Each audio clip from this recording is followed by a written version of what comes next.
d'une manière ou d'une autre. d'accord su ñu jógee foofu nag ñi dem ci sa région muy Saint-Louis bi nga xamante ni tey jii mooy sa région natale nga doon la Lionne du Nord li la ko def nag yaakaar naa ni mérite la da nga ko combattre da nga ko xeex pour am ko sa maire di Mansour Faye ñu doo ko doon jiiñ lu toll ci 1500 milliards de francs CFA mu mujjee ci liberté mu war a ñibbi këram ginnaaw bu mu jàkkaarloog les magistrats de siège après toutes ces accusations après lépp loo xamante ni teg nañ ko ci ndoddam tey bi mu jàkkaarloog juge moom Mansour ay kàddoom démb moom moo ko fekk si tey jii mu am victoire ci kanamu ñi nga xamante ni ñoo ko doon tuumal dafa lekk alalu Sénégal naka nga jàngatee l'arrestation de Mansour Faye son emprisonnement jusqu'à sa liberté et toutes ces accusations yi nga xamante ni leader du parti Pastef avant d'arriver au pouvoir dafa taxaw tudd turam ba muy ñetti yoon ne ko doo rëcc alors que ci lam ko doon wax doo rëcc ba sénégalais yu bëri foog ni Mansour Faye moo lekk seen xaalis ba tey amuñu liggéey ba ñu noonoog Mansour Faye tey ba mu jàkkaarloog juge muy li nga xamante ni mooy dëgg bi dafa feeñ ci kanamam. Bon, voilà l'affaire Mansour Faye, machallah, parce que dafay wane rek Mansour, quand l'innocence met en échec la volonté de nuire, résultat boobu lay joxe.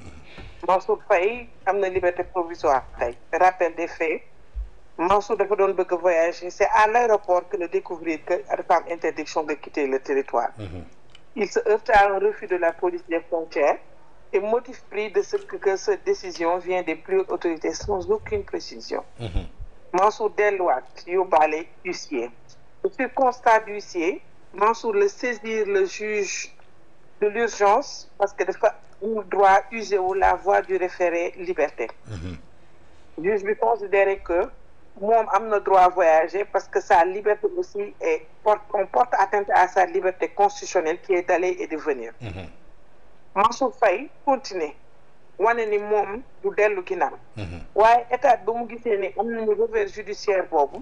dañoo monter directement et rapidement un dossier judiciaire contre Mansour Faye. accusé ko sur un prétendu rapport de la Cour des comptes.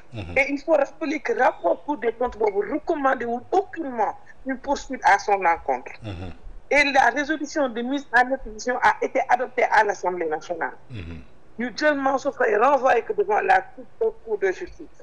Ñu gis le parquet mobilise des multitudes de chefs d'accusation, association de malfaiteurs,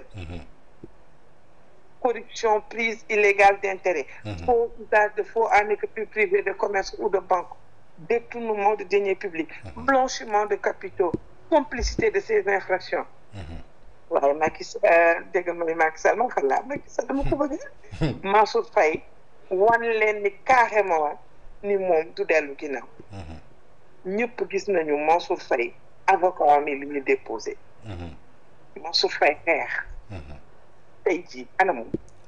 ñibbi na këram. C'est pour cette raison que président de la République Mansour wan leen ni jëloon nañu une procédure dérogatoire de tous les marchés publics en rapport avec le Covid-19. Malgré ce décret qui dispense les procédures de droit commun des marchés publics, Mansour Faye a tenu quand même à respecter une procédure ouverte, lancer un marché, et il s'est entouré de toutes les garanties de transparence.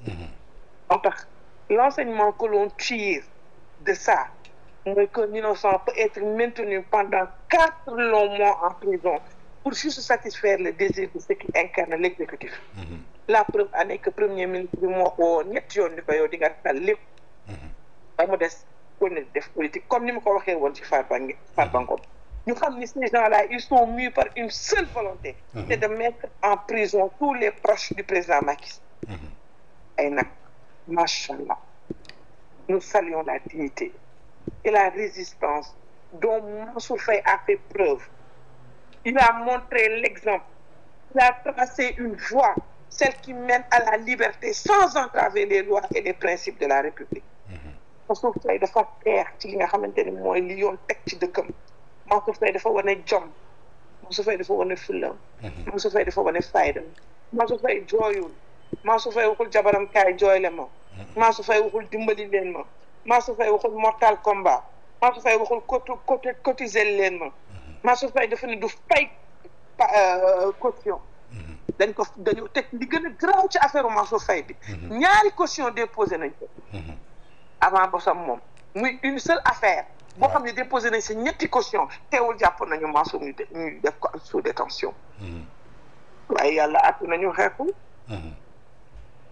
moo tax je fais confiance aux institutions de mon pays. d'accord si taxawee ñu ne l'ancien ministre de la justice dafa taxaw. mu ne moom il n'a pas fait de pression sur les magistrats de siège. ma ne ko mënoo def pression sur les magistrats de siège. loolu ça c'est un principe de droit. ay magum jëmm yoo xamante ne dañoo def concours comme na yow. wala ñoo xamante ni dañoo ñëw taxaw wax ñëw toog fële ñoom dañuy def seen intime conviction ñii def di prononcer sur la forme ñii di prononcer sur le fond. et teg ko sur la base d'une interprétation des lois et sur leur intime conviction ñooñu ban pression nga leen mën a def. yàlla àtte nañu xeexul. d'accord waa dara koy préparé di ko xaar. parce que ne perte suñu maire boobu.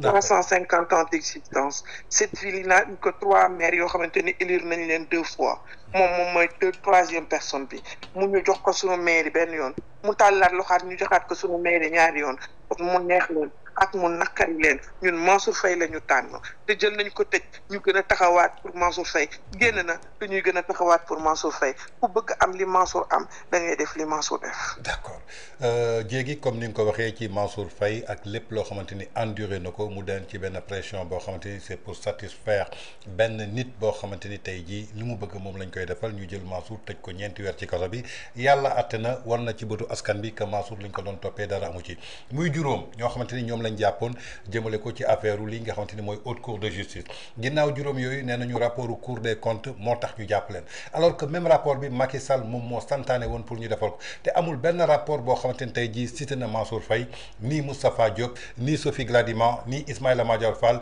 nii Ndeye Saly Dieng Diop alors que teewut tey jii justice bi jël na ñooñu ba placer leen sous mandat de dépôt est-ce que tey yow gëm nga ni que li nga xamante ni ñu ngi koy wax Sénégal état de droit la d'autant plus que Pastef dafa yàgg xeex pour ñu am état de droit am indépendance de la justice est-ce que yow gëm nga ko en tant que juriste de formation. man kay gëmuma ko man xam naa ni seen volonté c'est juste une volonté de nuire. Mansour Faye déjà DAGE il est le seul ministre à avoir fait un appel à candidature pour le poste de DAGE au ministère des infrastructures. À la mairie de Saint-Louis il n'a jamais touché ni salaire ni carburant encore moins un billet d'avion pour ses missions. Il a relevé le budget de la ville de Saint-Louis de 2 milliards à 4,2 milliards.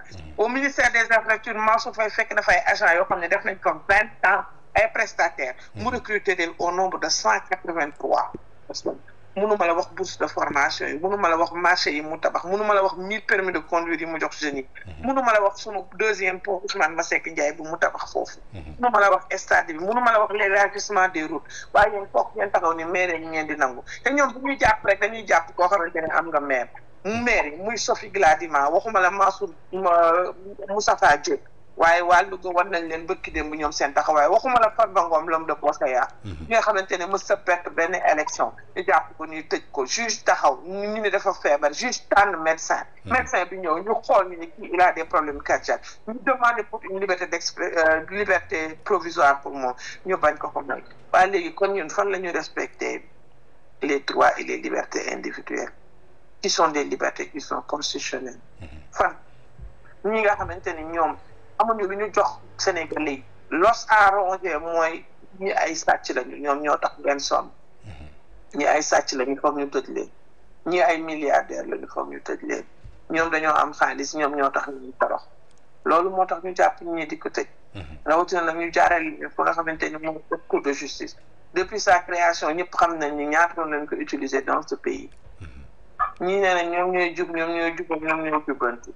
ñoom ñi nga xamante ne ASER bi mu ngi doon problème taabaa ngi noonu tegu port mi ngi noonu directeur général bi xamul lan lañ ko tegee xamul le port et le poumon économique de notre pays lu dul taxaw ci Facebook bi di tontu taxaw ci TikTok bi di xeex ku wax mu tontu la ñu mel na vigile comme li ko Mbappé wax